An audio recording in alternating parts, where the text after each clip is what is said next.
Hi, everybody. Thank you so much for joining us here on STEMinista Live. We have another really exciting career interview planned for today. Welcome to everyone who's tuning in on YouTube and on Facebook Live. If you haven't done so already, feel free to introduce yourself in the chat feature wherever you are tuning in from. You are able to use that chat feature throughout our entire interview today to interact with me and with our very special guest. If you don't know me already, my name is Anna, and I work at the Michigan Science Center in our outreach department. And today I have the incredible honor of representing the STEMinista project in one of our live career interviews. If you're not familiar with the STEMinista project, check them out on Facebook and Instagram and even Twitter. The STEMinista project is our initiative to reach 4th through 8th grade girls who are interested in science, technology, engineering, and math. Anyone can be a STEMinista, and we are hoping that through the STEMinista project, we can connect you to some really amazing professionals who are in the field of STEM and provide some opportunities for you to grow your own career and start on your own path down the STEM pipeline. So today we are joined by Dorothy Tovar. So please join me in welcoming Dorothy. Dorothy is a PhD student in microbiology and immunology at Stanford University, which is pretty impressive. And so Dorothy is going to join us here in just a moment to talk a little bit about her experiences getting started in STEM and how maybe you can do the same thing. So hi, Dorothy, how are you today? Hi, I'm doing great. How are you? I'm doing super great. I'm really excited for this interview because we share a little bit of the same background. I also got started in biology when I went to college. I have a formal degree in biology, but you are pursuing some kind of higher level stuff. And we're going to get to that in a little bit. But to start off, could you just tell us a little bit about yourself? Where are you from? Where do you work? And why did you choose STEM of all things? Yeah. So my name is Dorothy, and I was born and raised in Cambridge, Massachusetts, kind of right between the Harvard and MIT campuses. And I am a 6th-year PhD candidate at Stanford.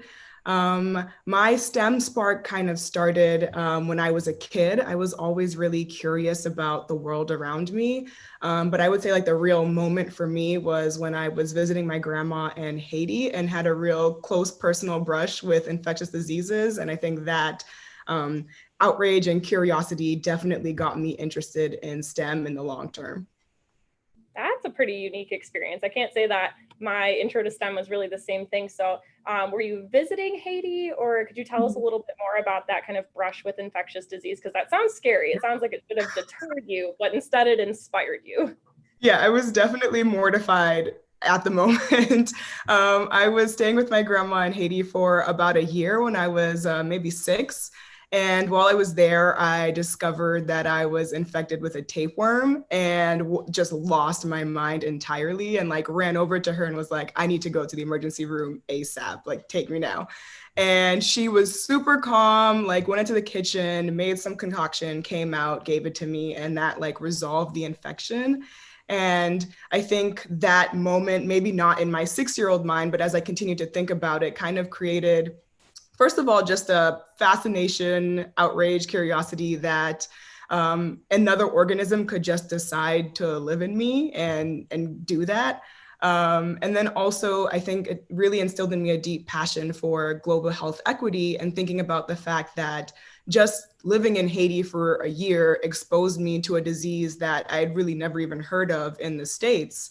And that people in a lot of developing countries are constantly exposed to these diseases that we oftentimes really don't know a whole lot about. So I think the combination of curiosity and outrage and a pursuit of justice kind of kept me along the STEM path. Well, first of all, your grandma sounds really cool that she can just cure a tapeworm with some stuff you have in your kitchen. So good for her. But that's a pretty interesting way to get started. So you lived in Haiti. You weren't just visiting, you actually lived there for a period of time. And so your family is from Haiti. Do you think that having family from Haiti and growing up in an immigrant family, has that really shaped your outlook on the world in other ways as well? Yeah, definitely. I think it was a really great experience for me because growing up in the States and I mean, spending most of my life in the States, you take a lot of stuff for granted, just like the fact that we have electricity 24/7 and most of the country. I've never had a tapeworm, so I cannot imagine. Yeah, that's a whole other thing. Yeah, and the fact that you could just get a tapeworm just like living your life, right? I wasn't rolling around in dirt or doing anything crazy. Like was just living a normal life in a different country and got exposed to this disease. Um, so I think, yeah, that definitely influenced kind of how I viewed the world and made the fact that other people are not as privileged as me really important to me and kind of push it to the front of my brain. And so I think when I think about the science that I do and how I view it as a form of service to these people, definitely growing up in an immigrant family and having that experience completely influenced how I, think about these things. Okay, so could you tell us, what is it specifically that you study? Because you've mentioned that it's, you're very interested in global healthcare and how you can really help people all around the world. But what is it that you are specifically pursuing your PhD in? Mm-hmm. Yeah, so my PhD research focuses on understanding why bats are able to host a lot of viruses that make humans and other animals really sick. So examples are rabies, SARS, and potentially this COVID outbreak. Without getting sick themselves. So this ability to host these really deadly viruses and not get sick makes them a really big source of potential future future viruses that can infect people and make us really sick. So I'm trying to understand bat immunology, or basically how bats' bodies respond to viruses to be able to kind of stop or decrease the number of pandemics that are coming out of this animal as a reservoir. Okay, so the word reservoir is different than something else. Some other words we might have heard, right? Because I know there's a word called a vector necessarily. Mm-hmm. There's a few other things. You've said host, and you've said, could you maybe talk about that terminology a little bit and what it means? Yeah. Definitely. So a host is basically an organism or an animal that is housing another organism. So if you have the flu, you are a host to the flu virus. So basically something else is existing inside of you or on you, I guess, is another way to think about that. And then pathogen is basically any microbial organism, so things that are really, really small that make you sick. And then reservoir is the last word that I kind of use that's a little bit different from vector, which you might have heard about mosquitoes being referred to as a vector, which basically means that they help transmit diseases. A reservoir means that they help transmit diseases, but they're also kind of a source of these diseases. So they're able to have these diseases and not get sick. And because they're not getting sick, they're kind of just like flying around and living their lives. And that allows them to be able to transmit it to other animals and humans. Okay, so that's pretty important to understanding, like, especially the pandemic that's going on right now, because I know there's a lot of information about how COVID-19 has been traced to bats or has been linked to bats in some way. So coming from someone who is actually an expert on the topic, could you talk a little bit about, are there any misconceptions that go with that? Is there anything that you want to share that you've learned through all of this? Yes, definitely. Yeah, there are tons of misconceptions. I think mostly because we're still learning so much about COVID, and it's something that we haven't really seen before, especially this widely in humans. And so one of the truths is that we do think that this virus has originated in bats, but I think how that happened is something that there's still a bit of confusion about. And I know in the beginning of the outbreak, a lot of people were thinking that this originated from people eating bat soup, and that is pretty unlikely. There's been a lot of investigation into this marketplace where they had a lot of live animals kind of coexisting in transit, like between when they were there at the market and then get purchased by someone who's at the market. And I think my hypothesis is that somehow this virus kind of left a bat that was like being housed in a cage somewhere at the market and then infected a human or another intermediate animal. And that's kind of how that happened. But I think it's highly unlikely that this virus came from just, directly eating bats. That is something that people do in certain cultures. And also highly unlikely that it was made in a lab, which is another kind of misconception or rumor that's going on, that scientists made it in a lab. There have been quite a few research groups that have looked into this and have been able to show a lot of really convincing evidence that it did come from bats in the wild. Okay, so you started your research on this topic, you said 6 years ago, correct? Yeah. So you probably couldn't have imagined at that point that we would be living in this pandemic world where your research is now, probably paramount to what everyone is kind of working on, kind of understanding these transmissions and how these viruses come to be. But how did you get into this then? If this was long before the global climate being the way it is right now, how did you choose this topic? Yeah, that's a really good question. So definitely kind of starting from my experience in Haiti, I always really cared about diseases that were neglected. It's called neglected tropical diseases. So there's a whole host of viral diseases that usually come from animals and infect people in the developing world that are just understudied, underfunded. It's just really hard for us to be able to combat these diseases and really protect the people who live in these areas because we don't know enough about it. And so I knew that when I was starting my PhD that I really wanted to work on one of these understudied diseases. And I just read tons of books, everything that I could find about they're termed zoonotic diseases. So basically means that they've come from an animal and infected a human. And as I was reading, I learned that bats were super interesting and exciting in this field because they were able to host so many of these diseases. And so I just got really excited about bats and just learned about how we don't know very much about their immune systems and really wanted to kind of come into this, wide open space really of science that's been at that point was really underexplored, but there's a lot more work happening now. So yeah, just doing a lot of reading and figuring out that bats are really interesting for developing countries and the diseases that impact them kind of steered me along that path. So question from a professional perspective, I guess, I went to school and studied biology and I did not go the research route. But I'm curious that when you choose to go into research, do you select a topic on your own or do you join a lab of someone who's already doing certain research? Mm-hmm. Can you choose either? Or I'm curious about, did you choose this yourself or did you join someone who was already working on this? Yeah, that's also another really good question. So I think the typical path for a PhD student, at least. So basically, as a PhD student, you're pretty early in your career as a scientist. You're really learning how to ask questions and how to design experiments and analyze your data to answer those questions. And so usually in this kind of early training phase, what you do is you join the lab of someone who you think is going to be a really good mentor and is working on research you think is really exciting. And you kind of start working under another grad student or maybe a postdoc, and you kind of start to do the research that the lab is doing collectively as a whole. My path was a little bit different, or I guess a bit unique in that the labs that I joined were not actually studying these questions in the way that I wanted to. So I am co-advised, which means that I am split between two research labs. One lab studies viruses.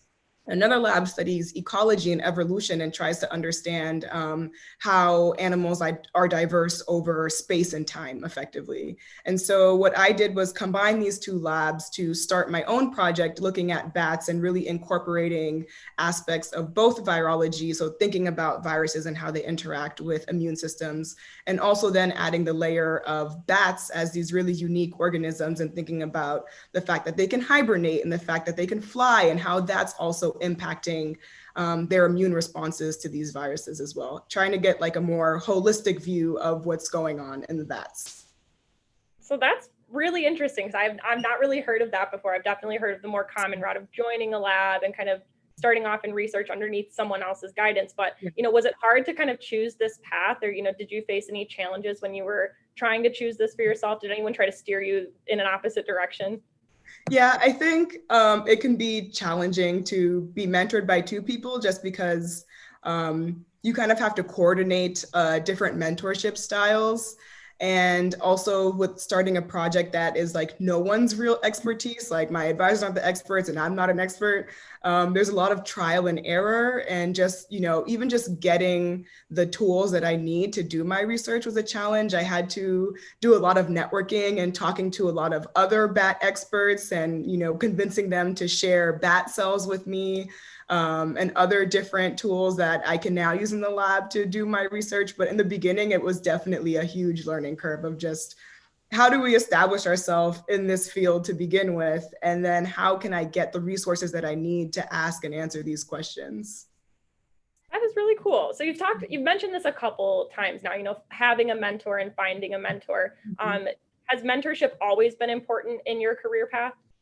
Yeah, definitely. I have actually a old mentor who used to tell me that mentors are like mangoes, and that you never find the perfect one. There's always going to be kind of a bruise. I think he was alluding to the fact that you're never going to find one mentor that's going to give you everything you need, but you kind of like cut and take pieces that are good from each one, and then eventually you're satiated and you're good. And so I always kind of jokingly refer to my mentors as my board of directors, and that like I have tons of mentors that I keep in touch with for tons of different things. So I think it's really important to kind of think about like, okay, what do I need right now at this moment in my life?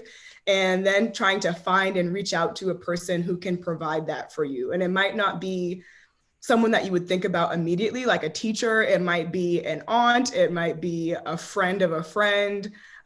Just always trying to figure out like what kind of skills other people have and which skills do I need, and how can I kind of get this nice board of people who can just fill in all of the spots that I need help with.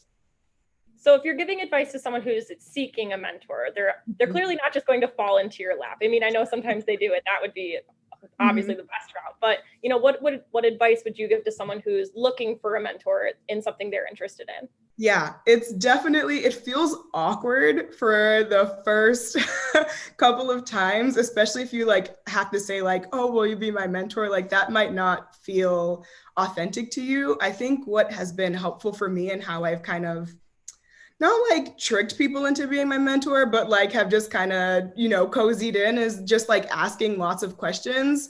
And like if there was like an adult in my life who I believe knew a whole lot about applying to grad school, I would just start asking them lots of questions. And I'll just be like, hey, can we go out to lunch and can I ask you a bit about, how you applied to college or how you applied to grad school or how you chose this thing, and just start picking people's brains. And usually people are really receptive to that, especially with younger people who are curious. You always kind of want to give back and feed into the next generation. So I think if you just ask lots of questions and kind of continue to go to like one person for all of these questions, I think they'll kind of understand what's going on and take more of an active role. But your mentor doesn't have to be your lifelong mentor, right? It could be that they mentored you just in that like lunch session and you got all of the information that you needed help with. And like, that is still absolutely great. But I do think that there's a lot of positive things that you can get from having a mentor for a long period of time, because then they can also kind of help steer you and direct you like, you probably won't like that. You should actually maybe think about this. So I think that's like mentorship level 2.0. So it'll all be a path, right? There's no one right way to do it. Yeah. So as if getting into Stanford, going into your own research, doing all these awesome things that you're doing on your own, as if all that wasn't enough, I know that at Stanford, I also have a note that you were the first person to help them create some really unique organizations. One of them being the Black Bioscience organization and their first diversity center. So those are kind of big accomplishments, honestly. And so when I read this, I was a little surprised that, by the time you got to Stanford, that they didn't already have some of these resources. Did you share that kind of surprise? And is that what maybe inspired you to start them? Yeah, exactly. So I moved across the country from Boston to California for grad school. And I mean, that process alone is isolating for anybody, right? Like you're leaving your support group, your family, your friends, to go do something really hard. And so it's already feeling kind of isolated. And then that was intensified by the fact that I didn't really see a lot of people who looked like me, or really shared the background that I had. And I also had a running joke that I had like a mental roster of all of the Black people at Stanford. And so like whenever I would see someone and could like talk to them, I'd just be like, what program are you in? What do you do? Why are you here? And then just like immediately befriend them. And I realized that I was not the only person who was doing that. And we were all kind of like informally creating networks, because there is this really real need of support of other people who share your background. And so a few friends of I kind of decided to rally together and get support from the administration to start the Stanford Black Bioscience organization. We did have a lot of support. A mentor of mine, Terrace Mays, was really, really impactful in like getting the wheels going on that and telling us who to talk to and where to apply for money. So we set that up. And then maybe a year or so after SBBO started, we also realized that there was a larger need across the medical campus at Stanford for a physical space for diverse students to kind of just gather around. It kind of started the summer after Alton Sterling and Philandro Castile were killed by the police. And we were just feeling really heavy and weighted down and didn't really know where to go. Like we kind of just wanted to like gather in someone's living room and cry together. And I think that need kind of started to push for the development of the idea of what is now called the Diversity Center of Representation and Empowerment. And it's basically a physical space on our campus for diverse students to come study, work in groups, meet, pray, meditate, basically try to do across the board anything that you need to do and you would like a space to do it. The decor is there to help. And so I think both of these groups have been really transformative for the Stanford community because it's really solidifying this value of diversity and inclusion and support, an environment of support for students who do come from diverse backgrounds and may have a hard time connecting with other students or finding other students who have a similar background as them. I can only imagine, like you said, I did not go far for college, but I couldn't imagine being in a new place and knowing nobody and then looking around, not being able to find someone to relate to. And so that's really amazing. And do you think that finding the sense of community is really an important part of STEM as a whole? Because you talked about mentorship, but also with your peers, having people who you can just be with on a personal level to kind of get that comfort. Yes, definitely. I mean, there's so much power in just having another person look at you and be like, no, you're not being crazy right now. Like, this is really hard, especially with academics in general, right? Like you get a test score back and you look down and you immediately look to see what someone else got because you're like, am I the only one who struggled here? Or like, was this hard for everyone, right? And I think it's that same feeling of just, having other people who can validate your experiences, who can, tell you that you're not alone in these experiences, and then also hopefully provide some advice or guidance or support on how to navigate them. I think all of those things are really important aspects of having a strong community. Yeah. All right. So do you have any specific advice for girls who might be looking into pursuing a career like yours, research or just pursuing science? Do you have any specific advice that you'd like to share? Yeah, definitely. I think I would want to loop it back to what my STEM spark was and how the combination of outrage and curiosity about diseases in a developing world kind of pushed me towards my path. I think especially now with COVID and all of the racial injustice, climate change, there's just so much to feel overwhelmed and frustrated and outraged about. And so I would definitely encourage you to use that and dig into it, right? There might be something in there that maybe you are uniquely equipped to tackle, a problem that because of your experience, really only you can solve. And so use that outrage, use that curiosity, and allow it to guide you along your path and also push you forward when you are facing additional obstacles along the way. Awesome. So anyone who's watching live, who's tuning in on YouTube or Facebook, if you have any final questions for Dorothy before we go, we've got about 5 minutes left. Make sure you type them in the chat. We will keep an eye on those and we'll be sure to answer them if you do have questions. So I have another question along the same vein. What happens when you do get pushback? I'm sure it's happened to you in your career. I'm not sure if there's an experience you wanted to share or maybe some general advice about that. What if you choose your path and then you face resistance, whether that's from an organization or from an individual? What is your advice to people who might be experiencing that? Yeah, I think that's a really good point. I think one of the biggest things that comes out of pushback is that it creates a space for you to start to doubt yourself. And you wonder, am I supposed to be doing this? Is this the right way to be doing this? And I think that doubt can obviously sometimes just, stop you completely and give you a flat tire. I think my advice around that and what's kind of helped me is to just push past that. I think we all feel doubt, and a misconception that we oftentimes get is that when you see someone doing something super brave or courageous or exciting, you think that they never doubted themselves and they always felt confident and felt great about what they were doing. And I really don't think that's the case. And for me, what's allowed me to continue going is to just push past the doubt of like, okay, I kind of feel like I suck right now, but that's okay. I'm just going to keep trying. I'm going to keep going. And eventually it ends up working out. If it's not the exact way I wanted, like I applied to something and didn't get it, I applied to something else or I applied again. I guess I'm alluding to resilience here, I guess, but just like pushing past obstacles, but really pushing past the doubt and fear that might kind of bubble up within yourself. Yes, I will say that I wholeheartedly agree with that. That, sometimes if I don't get the result I was looking for, I still get this sense of pride that at least I figured something out. I feel more intuitive or like more like I solved the problem differently because I had to, than rather than if everything just went right for me my whole life and everything worked on the first try. Who would ever grow from those kinds of experiences? And so I can definitely relate to that as well. Yeah. Don't have any questions coming in just yet, but I have one more that's maybe a little bit less on the vein of mentorship, but going back to bats, because I have a lot of questions about bats. And I will say that I think a lot of people are maybe afraid of bats, probably even prior to all these, misconceptions and maybe rumors floating around about bats and what's going on right now, that people were afraid of bats. They don't like them, kind of one of those like spiders and snakes kind of things. Yeah. But do you have like one fun fact about bats that you would share to change people's minds? Like what's super cool about bats that would make people appreciate them more than they probably do right now? Oh, there are so many things. I will start by saying before I started this project, I was also very freaked out by bats.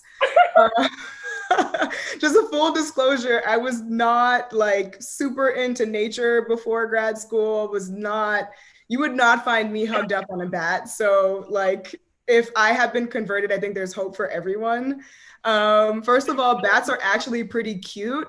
If you just Google them and look at photos of their faces, they are actually slightly endearing, kind of similar to cats and dogs, I think a fact that really surprised me and kind of sold me a little bit on bats is that most people think that all bats drink blood because that's kind of how they've been represented in the media. But actually most of them don't, almost all of them don't. There's, I think maybe like a couple species in South America that actually drink blood, but they do from cows and other like animals, not really humans. And so most bats actually eat fruit. They have really big flying foxes in the Australasia area, and they exclusively eat fruit. And then a lot of the ones that we have here in the States only eat insects. So if you're not into bugs being in your house, then you have bats to thank because they're the ones flying around really doing pest control. I would say probably more than spiders. I think that's been the spiders like claim to fame has been like, oh, well, they eat insects, so like leave them alone. Bats eat tons more insects than spiders. So I think along that same path, like they are doing a big service because I'm not into the creepy crawlies at all. So if it comes down to statistics, bats are our best bets. All right, we have a couple really good questions that are just starting to come in. Trinity on YouTube asked that as a minority, when was the first time that you felt like you belonged in your field, when you belonged in bioscience? I love this question. Okay, so when I was an undergrad, I started working in a research lab on campus. And the primary investigator or PI of the group was an immigrant from Jamaica. And that is super rare and he's also a microbiologist that I, was lucky enough to be able to get into a lab and to get into this person's lab who had this same Caribbean background as me. And like everything about him just made me feel at home. And I just remember one day I was like sitting in lab, like doing some analysis, and he kind of walked in and was on the phone and was speaking Jamaican patois.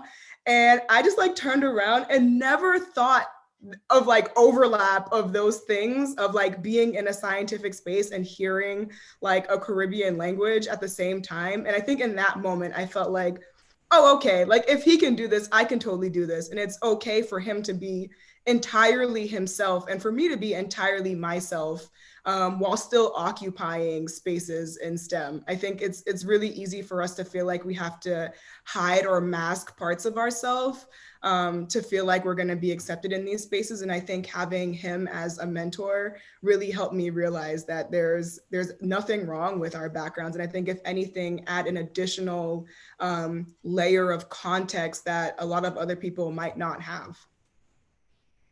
Okay, so follow-up question might relate to this is, who has challenged you the most in your professional journey? Who has challenged me the most? I would probably say, I'm going to say two people, but they serve the same role. I would say my PhD advisors challenged me the most. I would say I also probably challenged them the most. I think they've been really great in, letting me start my own project in their labs. And I think they've had the challenging task of reeling me in. I get really excited about a lot of different things all the time. And so sometimes I can lose focus and be like, okay, no, let's start doing this. And I think they really challenged me and forcing me to stick to what I say I'm gonna do and kind of like see that through before jumping on to something else. And I think that discipline is actually really important to have because it's super easy to burn out and just, try to take on too much at once. So I'm really grateful for them challenging me and gently pushing me to really just be a bit more focused and streamlined and, say, this is a really cool, exciting idea, side project. I don't have the bandwidth for this right now. I'm just going to continue on what I'm doing. But like, if I have a chance, I'll loop back to this later. A lot of people are kind of relating to your messages about how having a mentor can be one of those, most amazing experiences. And I can relate that, sometimes your mentors are your most annoying sources of reason in your life, but, like you said, it's so important. And if you didn't have that, where would we be kind of thing that you don't always appreciate it in the moment, but you do down the line because they kind of keep you on track and keep you going. Right. Yeah, exactly. So I think people, as they watch these videos, they may have more questions from you and may want to get in contact with you. So if people do watch this later or they're interested to learn more about what you're doing and your other opportunities as an If Then ambassador, how can they follow up with you? How can they follow you outside of this interview right here? Yes, yeah. You can find ways to contact me at my personal website, iamdorothytovar.com. And you can also find me on Instagram at iamdorothytovar. Very cool. We will make sure we share those resources on these videos as well. So if you are looking to learn more about Dorothy or connect with her, follow her. If you're looking to learn more about the STEMinista project and getting involved with some of our other initiatives and hearing from our other STEMinista role models and If Then ambassadors, make sure that you are following the STEMinista project on Facebook, Instagram, and Twitter. There's always exciting announcements and stories like Dorothy's being shared on those pages. So check them out. Make sure you follow them. Make sure you follow Dorothy. If you're watching this after the fact, connect with either of us. We'd love to answer your questions. But Dorothy, thank you so much. This has been really cool. It's been a really kind of amazing experience for me to hear someone who went kind of a totally different way, even though we kind of started in the same path when we first got to college. So thank you so much for joining us. Thank you everyone online for joining. We hope we'll see you back here next time and have a great rest of your day. Yeah, thank you guys.